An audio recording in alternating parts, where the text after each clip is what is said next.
Deus e junto comigo meditasse naquilo que o Senhor colocou no meu coração, para que eu possa transmitir aquilo que Deus quer falar na sua vida. Amados, eu peço que que peguem a Bíblia, porque nós vamos transitar por vários textos, para que nós possamos chegar naquilo que, como eu disse, Deus colocou no nosso coração para os vossos corações. Glórias a Deus. 1 Coríntios 1, 26. Abra sua Bíblia em 1 Coríntios 1, 26.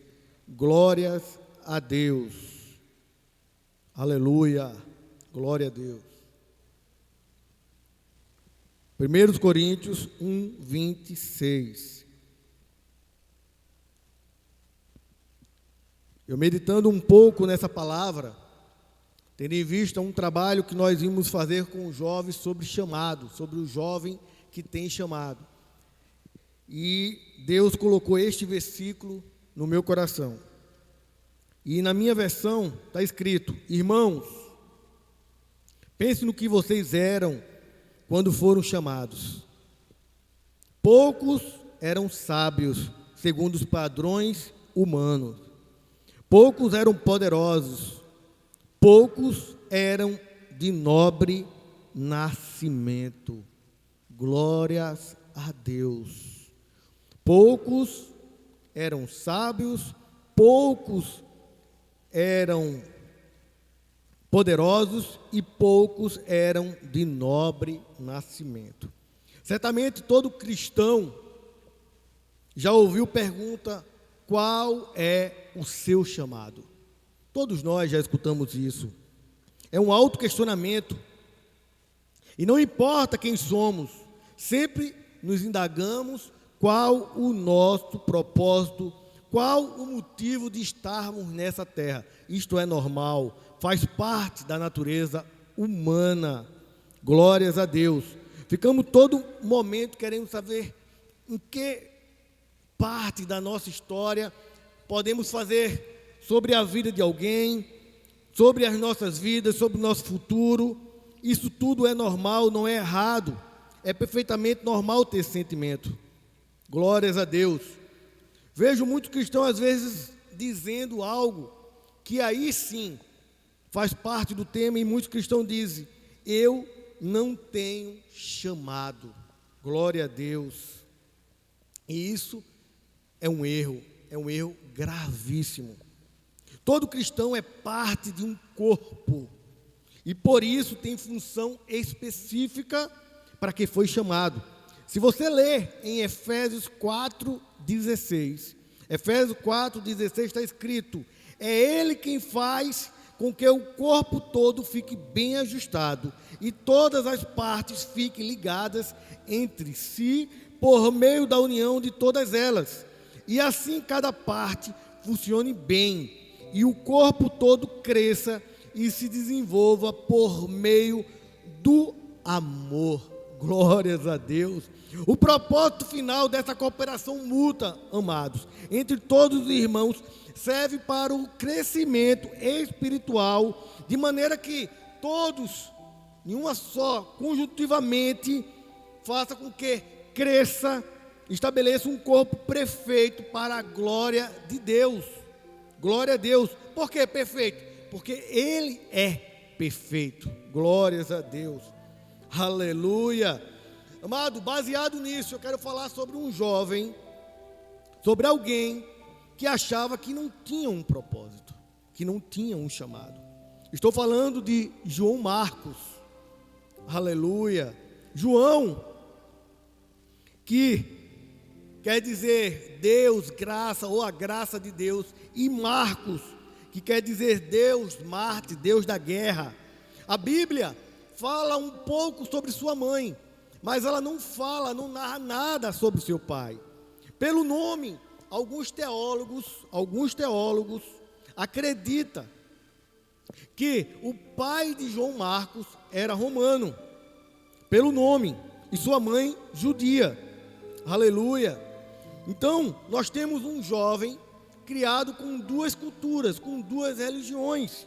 Um jovem sendo criado em um lar multirreligioso, assim como nos dias de hoje. Nós sabemos que muitos dos nossos jovens, muitos de nós que estamos hoje assistindo, muitas das nossas famílias não vivem a nossa religião. E nós temos que saber viver com essa realidade, assim como foi João Marcos. Aleluia, aleluia. A mãe de João Marcos se chamava Maria, é isso que nós sabemos pela Bíblia, que era viúva e que tinha muitas posses. Várias mulheres ajudavam no ministério de Jesus, incluindo a mãe de João Marcos. Ela era muito próximo de Jesus, como veremos daqui a pouco em alguns textos. Ela era uma mulher influente no cristianismo daquela época. Se nós lermos Atos 12:2, está escrito: ao se dar conta disso, Pedro resolveu ir à casa de Maria, mãe de João, também chamado Marcos, onde muitas pessoas estavam congregados e orando. Então perceba que a mãe de João Marcos era muito próximo do ministério de Jesus e dos apóstolos. Aleluia, glória a Deus. Acredita-se até que é a mesma casa que foi feita a Santa Ceia. Por quê? Porque era uma casa grande, espaçosa e tinha um cenáculo. Não eram todas as casas que tinham cenáculo. Se lermos Marcos 14, do 12 a 15, você vai ver que no dia da festa dos pães sem fermento, quando se fazia o sacrifício do cordeiro pascual, os discípulos de Jesus perguntaram: onde quer que façamos o preparativo para que o Senhor possa comer a Páscoa? E Jesus envia 2 dos seus discípulos, vão até a cidade, e ali tem um homem trazendo um cântaro, tá certo? Aí, mais na frente ele diz: siga este homem, digam ao dono da casa, à dona da casa, em que ele entrar, que o mestre pergunta: onde fica o meu aposento, no qual comerei a Páscoa? Que aposento era esse? O cenáculo. E não era toda a casa que tinha um cenáculo, porque o cenáculo era uma área da casa, que ficava geralmente na parte de cima, e era uma área espaçosa para muitas pessoas. Então esta era, acredita-se ser, a casa de Maria, mãe de João Marcos. Provavelmente a mesma casa aonde o Espírito Santo se revela. Porque quando nós lemos Atos de 1 a 13, está escrito: quando entraram na cidade, subiram para o cenáculo, onde se reuniram Pedro, João, Tiago, André e por aí vai. Todos se reuniam nesta casa, aonde tinha cenáculo. Aleluia, glórias a Deus. Então perceba que por ser uma casa que possuía cenáculo, era sempre utilizada por Jesus e por seus discípulos. Então, João Marcos, acredita-se que era alguém muito próximo do mestre. Aleluia, glórias a Deus. Entre uma tradição copta, acredita-se que na comissão dos 70, onde Jesus envia 70 dos seus discípulos, um desses 70 seria João Marcos. Então, perceba, nós temos um jovem discípulo que tinha tudo para ser um grande evangelista, tudo para ser um grande obreiro, podendo até ser um apóstolo por a sua aproximação com o próprio Jesus. João Marcos tinha tudo, mas, aleluia, chegou um momento na vida de João Marcos que ele achou que não tinha um chamado. E isso acontece na vida de muitos nos dias de hoje. Nós vivemos Jesus, nós falamos do amor de Jesus, mas tem um momento, muitas das vezes na nossa vida, que começamos a duvidar desse chamado. E aí, aquele jovem cheio de potencial fraquejou na fé. Aleluia. Glórias a Deus. Aleluia. Quando Jesus se revelou como o Filho de Deus, o pão que desceu do céu, perceba que muitos dos seus discípulos ficaram tristes com Jesus. João 6,60 diz que muitos dos seus discípulos, tendo ouvido tais palavras, disseram: duro é este discurso. Muitos daqueles 70 discípulos disseram que aquele discurso de Jesus era muito duro. Em João 6,66 vai dizer que, diante disso, muitos dos seus discípulos o abandonaram e já não mais andava com ele. Aleluia. Momento de incredulidade no ministério de Jesus. Segundo esta mesma tradição, João Marcos foi um desses discípulos que fraquejou na fé e voltou. Aleluia. E olha que ele ficou muito tempo longe do seu chamado. Para alguns historiadores, como Joséfo, Pedro, por ser próximo, traz novamente. Aleluia. João Marcos para perto dos discípulos. Perceba que João Marcos vai ser citado próximo de Jesus. E depois, João Marcos vai ser citado já nas viagens missionárias de Paulo. Quanto tempo se passou? Aleluia. Das duas cartas de Pedro, pelo menos uma é dita que foi escrita por Marcos, tendo em vista que Pedro era indouto. Barnabé era primo de João Marcos, e aí ele convida João para ir junto de Paulo para as viagens missionárias. É aquele irmão crente que vai lá e diz: vem para cá, vem para perto, me acompanha na igreja. Esse foi Barnabé na vida de João Marcos. Aleluia. E ele traz João Marcos para perto dos discípulos. Em Atos 12:25 está escrito que Barnabé e Saulo cumpriam a sua missão, voltando de Jerusalém, trazendo quem? João Marcos. Barnabé usa de agente missionário e traz João Marcos para perto do seu chamado. Aleluia. Em Atos 13:5 está escrito: quando chegaram a Salamina, começaram a anunciar a palavra de Deus nas sinagogas judaicas. Tinha também quem como auxiliar? João Marcos. Aleluia. Glórias a Deus. Porém, aleluia, teve um mais na vida de João Marcos. E depois que ele vai entrando novamente nos trilhos, vem um porém. Qualquer sinal de incredulidade, de desconfiança, de medo, fazia o quê? João Marcos recuar.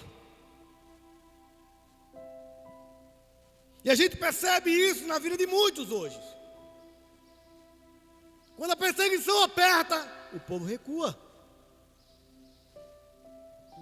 Mas é decreto, tem que ser feito. Não, é o povo recuando.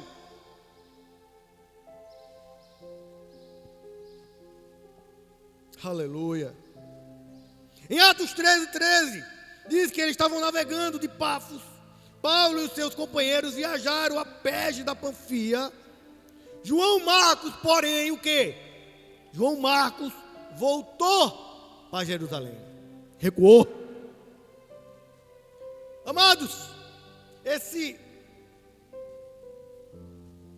varão, agora não mais jovem, criou um problema tão grande, causou um problema tão grande para o missionário Paulo, que ele briga com seu companheiro Barnabé, e uma briga gravíssima por conta desse rapaz. Lá em Atos 15:37 está escrito que Barnabé queria levar também João, chamado Marcos. Mas Paulo não achava justo levar aquele que tinha se afastado dele lá na Panfilha. Ele disse: não, eu não vou levar João Marcos. Ele se acovardou no momento mais difícil. E Paulo briga com Barnabé. Aleluia. E Paulo escolhe Silas e parte. E Barnabé pega João Marcos. E aquela comissão se dividiu. Aleluia. Mas havia um chamado na vida de João Marcos. Há um chamado na sua vida. João Marcos era sinônimo de discórdia. Mas Deus disse: não, você é um vaso escolhido para mim. Se muitos dizem na sua vida que você é instrumento de discórdia, saiba que Jesus está dizendo: você é um vaso escolhido. Há um chamado na sua vida.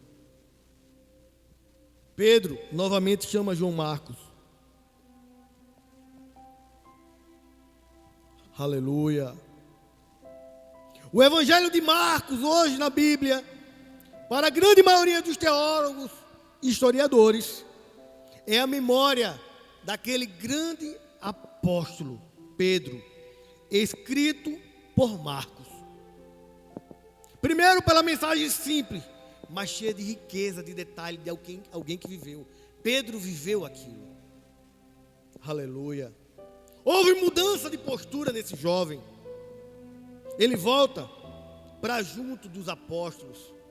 Ele ajuda Pedro. E ele começa a entender o seu chamado. Aleluia. E aí, amados, quando você entende o seu chamado, as dificuldades vêm. E você, em meio a todos os problemas da vida, você continua dando graças a Deus, continua louvando a esse Deus. Ele foi preso já com Paulo. Aleluia. Perceba que aquele que fugia, quando as dificuldades vinham, agora foi preso. Lá em Colossenses 4:10 está escrito, Paulo escrevendo: Aristarco, que está preso comigo, manda saudações. E também Marcos, primo de Barnabé. Aquele que tinha sido problema foi preso com aquele que já não queria mais ele perto. Mas houve o quê? Conciliação. Houve perdão. Houve união.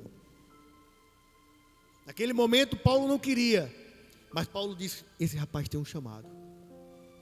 E deu uma segunda chance para Marcos Paulo. Aleluia. Glórias a Deus. Para João Marcos, desculpa. Glórias a Deus. E agora, até preso com Paulo, ele foi. Lá em Filemão 1:24 está escrito: Marcos, Aristarco, Demas e Lucas, meus companheiros, mandaram saudação a você. Olha esse Paulo agora falando desse Marcos, desse João Marcos. Aleluia. Glórias a Deus. Olha o sentimento do apóstolo agora. Por quê? Porque João Marcos estava entendendo o seu propósito. E quando você entende os seus propósitos, o seu propósito, os homens de Deus vão enxergar você diferente. Aleluia, glória a Deus. O jovem inconsequente agora era útil ao ministério. Aleluia, aleluia. Em 2 Timóteo, Paulo vai dizer: olha, somente Lucas está comigo. Encontre Marcos e traga junto de você, porque ele é muito útil ao meu ministério. Aleluia. era um jovem consequente. Agora, um jovem útil. João Marcos aprende tanto sobre missão com o velho Paulo, que ele sozinho sai de Roma e vai para Alexandria, no norte da África. E lá ele funda uma igreja.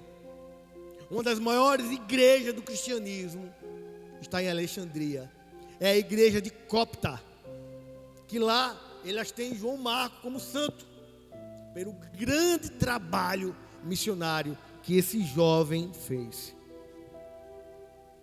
Aleluia. Esse é o jovem que Deus escolheu para escrever as memórias de outro vacilão, Pedro. Aleluia. Esse evangelho, amado, ele é tão forte, o evangelho de Marcos. O primeiro evangelho, que ele foi base para Mateus e Lucas. Aleluia. Aleluia. Perceba algo. Os grandes homens de Deus têm altos e baixos. Aquele que teve o título de desertor, agora tem um título de evangelista. O evangelho de Marcos. Aleluia. Mesmo que você, na sua família, seja uma família religiosa, deixa Deus trabalhar em você. Quem sabe você não pode ser o João Marcos do século 21. Aleluia. Deixa eu dizer algo na vida de vocês que estão me escutando. Você tem um chamado.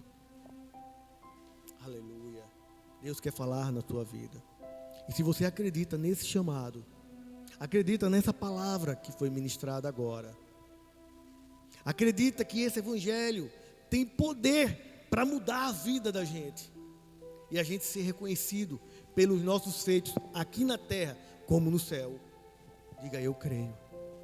No chat, diga: eu aceito a esse Jesus que muda. Se ele mudou a vida de João Marcos, ele pode mudar a sua vida também. João Marcos ficou muito mal visto, mas o seu fim não foi assim. O seu fim foi honroso, honrado por todos aqui na terra. Deixou um legado tremendo. Até hoje nós lemos aquilo que João Marcos escreveu. Sabe por quê? Porque ele acreditou no seu chamado. E não é diferente com você e comigo. Devemos acreditar naquele que nos chamou e naquilo que ele comissionou sobre as nossas vidas. Se você crê assim como eu, diga: eu creio. Está aqui a equipe de transmissão aguardando você dar este comando e dizer: olha, eu creio que Jesus pode mudar a minha vida. Aleluia. Este é o programa Louvor e Palavra. Aleluia. Este programa que tem sido feito para abençoar a sua vida. Estamos aqui quase todos os dias para abençoar a sua vida.